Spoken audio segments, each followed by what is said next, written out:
ఎన్నో అనుకుంటాం కానీ అన్నీ అవుతాయా? నేనైతే ఎన్నో కలలు కన్నాను. అంతా తిరుపతి ట్రిప్ ప్రతి ఒక్కటి మీతో షేర్ చేసుకోవాలని. కానీ లాస్ట్కి వస్తే నాకు ఇదే మిగిలింది.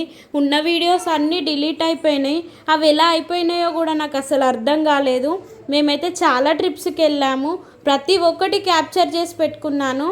కానీ అదృష్టం లేదు మీతో షేర్ చేసుకునే అంత.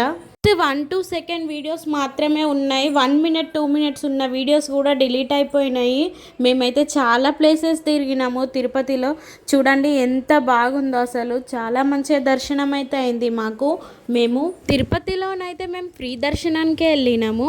మెట్లు నడుచుకుంటూ వెళ్ళలేదు. చిన్నపిల్లలు ఉన్నారని చెప్పి కొండపైకి అయితే బస్సులోనే వెళ్ళాము.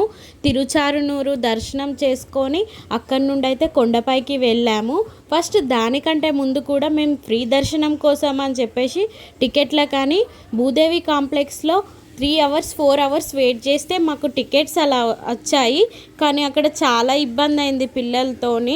మేము అన్ని వీడియోస్ మీతో షేర్ చేసుకుందామని అన్నీ తీసి పెట్టుకున్నా అని అన్నీ డిలీట్ అయిపోయినాయి.